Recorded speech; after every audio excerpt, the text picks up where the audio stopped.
The world on the brink, nuclear tension is boiling over and NATO is sounding the alarm. After Putin's latest missile test and the launch of a new nuclear submarine, NATO Chief Mark Rutte warns a nuclear war can never be won and the response will be devastating. The arms race is back and the stakes couldn't be higher. Either the new Cold War or the countdown to catastrophe. You're watching Ukraine Today with Zorislava Kolesnikova. Stay tuned, it's about to get explosive.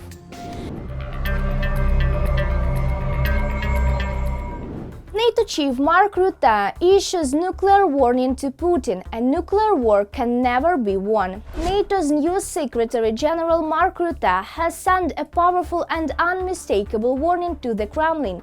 The alliance is ready and its nuclear shield remains unbreakable. In an interview, Rutte said NATO must speak more openly about its nuclear deterrence capabilities to remind both allies and advertisers, especially Russia, that the West is fully prepared to defend itself.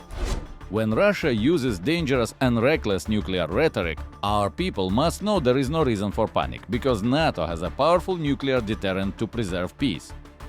He called NATO's nuclear deterrence the highest guarantee of our security, emphasizing that it must remain reliable, safe and effective.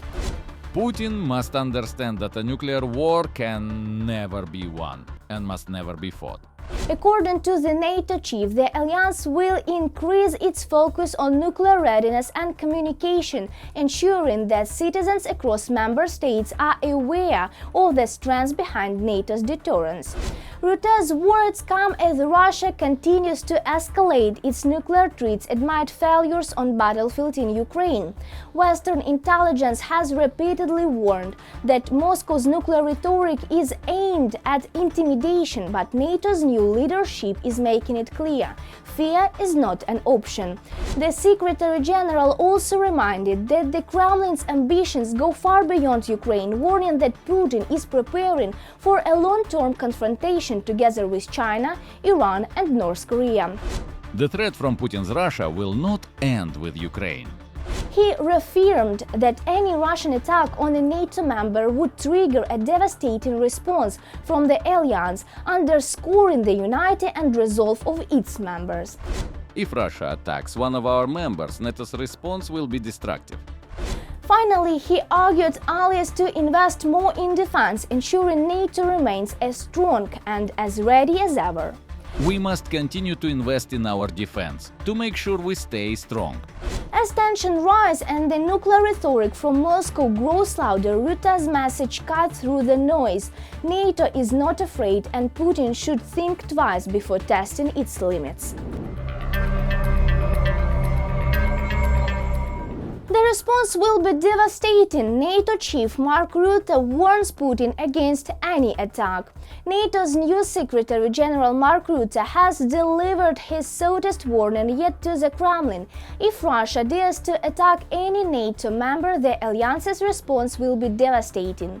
Rutte said he doesn't believe Moscow will risk an assault on NATO territory because Putin knows he cannot win. If they ever do it, they know our reaction will be devastating. The NATO chief made it clear that every inch of alliance territory will be defended, stressing that any aggression against one member would trigger the full might of all 31 allies.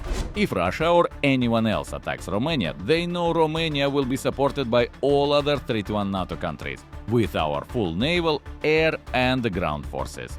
His message was a direct signal to the Kremlin that days of testing NATO's patience are over. Under his leadership, the alliance plans to strengthen its defense posture and make deterrence visible again through military readiness, transparency and unity. Rutte also called on member states to boost defense spending, reminding them that power and credibility go hand in hand. We must continue to invest in our defense to make sure we stay strong. The statement comes amid growing concerns about Russia's hybrid activities near NATO's eastern flank, including drone incursions, cyber attacks, and propaganda operations. By reaffirming NATO's collective defense commitment, Rutte sent a clear message not only to Putin but to the entire world. Any attack on the one will mean war with all. The world on the brink. Nuclear tensions between US and Russia escalate. The shadow of nuclear confrontation looms once again. After Vladimir Putin flatly rejected Donald Trump's peace proposal on Ukraine, Moscow and Washington began flexing their nuclear muscles. Intelligence sources report increased activity at Russia's Novaya Zemlya test site, while American analysts confirmed similar scenes of preparation at the Nevada test site. For the first time in decades, both superpowers are openly hinting at the possible return of nuclear testing, a move that could shatter decades of fragile stability. Is this the dawn of a new Cold War or the final cut-down before the doomsday clock strikes midnight? In the background, Speaker 1 inhales, the doomsday clock is approaching midnight. After Putin refused to accept Trump's terms for ending the war in Ukraine, Russia and the US began brandishing their nuclear clubs. The White House and the Kremlin started considering conducting nuclear tests. All this nuclear hysteria is directly connected to the Trump administration's efforts to end the war in Ukraine at this moment. The Russian Federation is trying to use the topic of possible nuclear tests as the last argument of kings in the process of carrying out its own plans to end the war. During a meeting between Putin and the Russian Security Council, Defense Minister Andrei Belousov suggested to the dictator to prepare for full-scale nuclear tests, calling it a response to the actions of the United States. At the end of this year, the US plans to adopt a new medium-range missile system, Dark Eagle, equipped with hypersonic missiles with a range of 5,500 kilometers. Furthermore, there are comprehensive plans to deploy this system in Europe and the Asia-Pacific region in the near future. The flight time of such a missile from Germany, where this missile system is planned to be stationed, to targets in central Russia would be about 6 to 7 minutes. In reality, it was Putin and his cronies who first set the wheels of nuclear escalation in motion. The development of the Burevestnik made it possible to conduct tests of the Poseidon. There is simply no equal to this weapon. The President personally oversaw the implementation of this project from start to finish. We can see the result, an increase in the country's defense capability. And today, those individuals and groups abroad who wish us harm, who harbor ill intentions toward our nation, should be preparing themselves to bow in submission before our Supreme Commander-in-Chief, just to make absolutely certain that this incredibly powerful weapon is not, under any circumstances, used against them.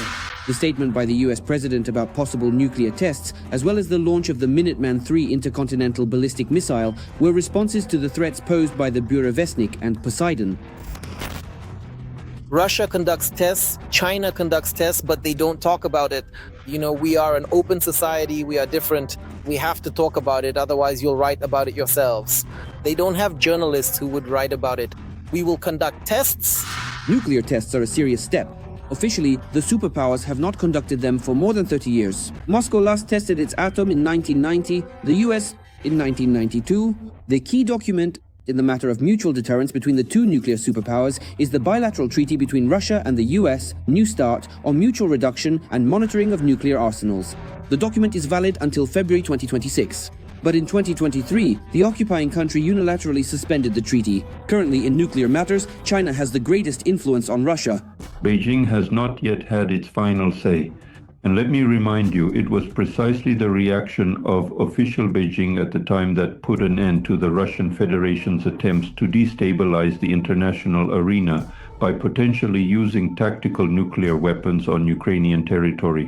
It is no coincidence that after meeting with Xi Jinping in South Korea, Donald Trump announced work on a plan for denuclearization involving the US, Russia, and China. According to experts, if Moscow does not abandon its nuclear rhetoric in the near future, not only the Americans but also the Chinese will begin to put pressure on the Russian authorities.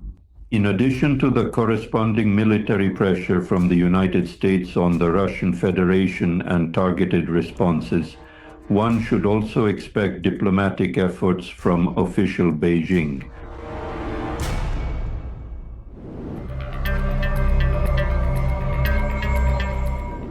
nuclear shutdown, Putin's restart the arms race, the Cold War spirit is alive again, and this time Moscow is pushing the world closer to the edge. After testing the Burevestnik nuclear missile in Severodvinsk, Russia unveiled its newest underwater threat, the Khabarovsk nuclear submarine, capable of carrying Poseidon doomsday torpedoes.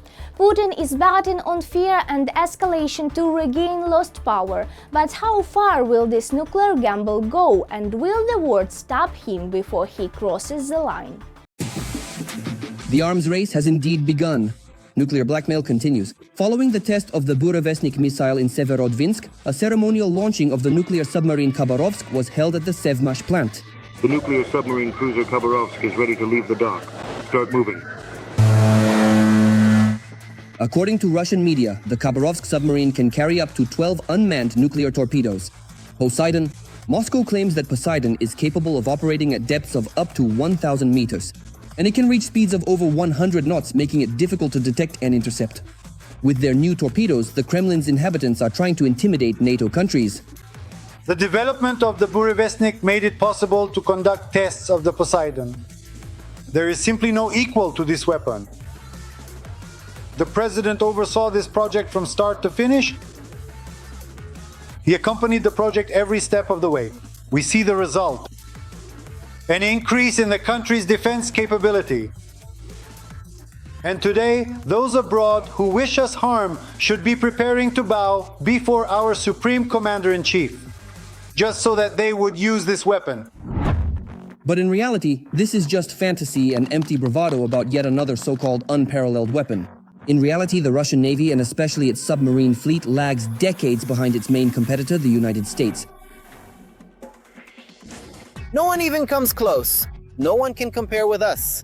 Russia and China are 25 years behind the US in both quantity and quality of submarines. In December, a new Virginia-class submarine will be laid down. While the Kremlin is launching ships into the water, Khabarovsk, the White House is announcing the largest modernization of the Navy in modern history. But even without this modernization, the US already has the most powerful naval and submarine fleet in the world. The main component of the Russian Federation's Navy is its submarine fleet. But unlike the United States, the Russian Federation has about 17 nuclear submarines, whereas, as I emphasize again, the United States has about 70 of them. In the arsenal of the Russian Federation's Navy, in addition to 17 nuclear submarines, there are 33 diesel-electric submarines. One of these Russian diesel-electric submarines, the Novorossiysk, broke down in the Mediterranean Sea off the coast of Europe a few weeks ago, becoming the subject of jokes by the NATO Secretary General. Now, essentially, there is almost no Russian military presence left in the Mediterranean Sea. There is only one broken Russian submarine which, limping along like a lame duck, is making its way home from patrol. For the North Atlantic Alliance, led by the United States, the Navy is key. It is a tool for deterring and influencing potential adversaries anywhere in the world. The Navy is the pride of the United States, and it is the main component both in conducting military operations outside the United States and as an element of the United States military political presence in virtually every region of the globe. Let me remind you, the United States has the largest Navy in the world. Moreover, their main pride is the carrier strike groups, the aircraft carrier strike groups. They have a total of 11 aircraft carriers. Ukraine has also made a significant contribution to reducing Russia's naval potential. According to the Ukrainian Navy, since the start of the full-scale war by the armed forces of Ukraine, with the help primarily of long-range missiles and unmanned naval drones, they destroyed 28 Russian ships, including the submarine Rostov-on-Don. Once the pride of Erefia, the Black Sea Fleet has been left without the Black Sea.